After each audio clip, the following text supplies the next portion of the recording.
Imagine this. You're helping a nice elderly man to the bathroom. Suddenly he begins to fall. So you take your leg and shove it in between his legs to brace him, and he says thank you by blasting a rectal fruit shake right down your pants and into your boots. He did not. I don't have to imagine that because it happened to me and I'm still not okay with it. Oh, no. We're back on our Where Are They Now adventure with your 3 most requested follow-ups. And I'm gonna leave you with a little piece of knowledge that'll haunt you for the rest of your days. Okay, so what did you do? I put some in his rectum. Friends come in many forms. Like a friend that'll loan you $20, or a friend that'll give you a ride without asking for gas money, or the ultimate friend that's willing to shove frozen water inside of your dingleberry cave because that's a real friend. Opioids. If your friends aren't doing that for you, they're not real friends. I hate to break it to you. If you never had a friend stick an ice cube up your butt to save your life, you probably shouldn't have them in your life. But before I go any further into the story, I want to be very clear about something. Don't put ice in people's butts! Not only is it incredibly stupid and unbelievably dangerous, but completely unnecessary when there's things like Narcan available that don't involve you icing down your friend's guano gusher. Hey, desperate times call for desperate measures. The very medically unsupported theory that's inspiring people to do this is by stimulating the central nervous system with ice, the overdosing person will regain consciousness and magically begin breathing again on their own. Right. Now, yes, he was awake when we got there, and no, we're not sure if it was because of the ice. But one thing I can say for sure. What I'm hearing is it could have been. Those 2 dudes didn't make eye contact for the entire ride to the hospital, and I will never look at ice the same way again. That's fair. My birthday is December 49th, 1812. How long did you say the seizure lasted? Seizures can be extremely scary to experience, yeah, they can. Especially for the patients, and depending on the type of seizure, once it's over, they can go to what's called a postictal state, which is very normal, but it involves confusion, exhaustion, or in this guy's case, think he needed to get back to the open sea to fight some scurvy pirates. Now, even though all of this can be quite stressful to witness, treating most seizures is relatively straightforward with some benzos and a little O2. However, as I've learned many times in my career, right when you think you got things figured out, you don't. Ooh, didn't see that coming. Which is exactly what happened in the middle of our assessment when this guy's sister decided to wrap up her Angry Birds game on his cell phone while someone else blasted their partially digested SpaghettiOs all over the floor. But honestly, I knew this guy was gonna be just fine, and I also knew that once again, I was extremely thankful for waterproof boots and disinfectants.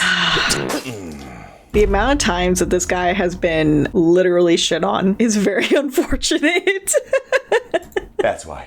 I don't think it's possible to describe the smell perforating from a room that contains someone who's having a GI bleed. Well, I guess it would be something like, and to accompany that odor is the general understanding that whatever is causing that lunch regurgitating smell is not good for the continuation of life. Because the general rule of thumb when it comes to blood coming from your skin suit is blood coming from one end of your body is bad. Blood coming from both ends of your body is really bad. Your forever sleepy time. Yeah. Now, this gentleman was suffering from something called esophageal varices, which can happen when the veins inside of your esophagus begin to enlarge and bleed because of high blood pressure associated with liver disease. And if the thought of drowning in your own red blood cell pudding terrifies you, it should.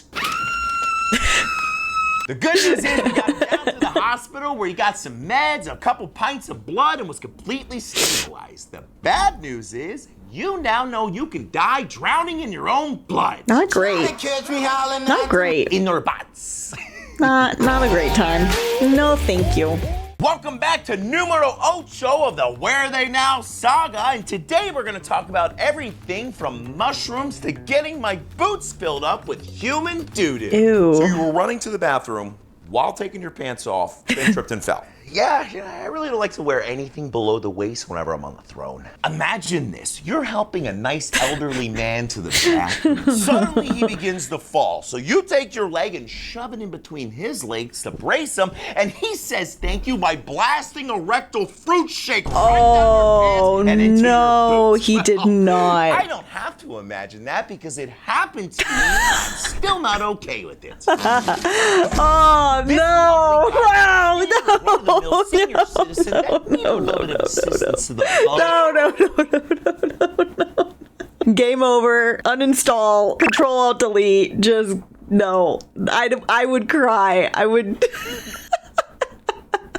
I'd be like, are we kidding? Whole drainer 3000 to open up some extra room in his internal prune basin, but as I attempted to guide him, gravity had other plans and attempted to shove him to the ground to test his osteoporosis-filled bones. But I said, nay, not today. And then immediately found out what Jerry the Geriatric ate for his last 3 meals as he filled my boots with cream of diarrhea.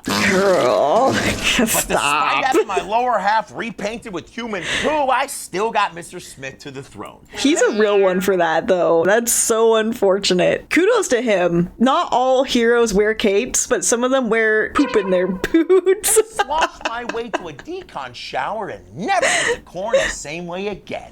Okay, what happened here? We had a little grease fire. Oh, I this grabbed a one. cup of water and Yeah, I threw remember it out, watching this which I one. told him not to do. And then we had a big grease fire. I really want everybody watching this video to listen to what I'm about Take notes. to say. Because Take it notes, might kids. save your life, a trip to the hospital, or at a minimum, a boatload of money rebuilding the crispy remains of the place that you once called home. If you put Very true. water on a grease fire, Don't do it's it. gonna explode! Why does this happen, you ask? Well, grease catches fire between 375 and 500 degrees in freedom units, which is well above the 212 degrees it takes to boil water. So, when you douse your burger flambe with H2O, it instantly boils, explodes, and carries flaming Yep. pieces of third-degree burning, life-altering grease along with it.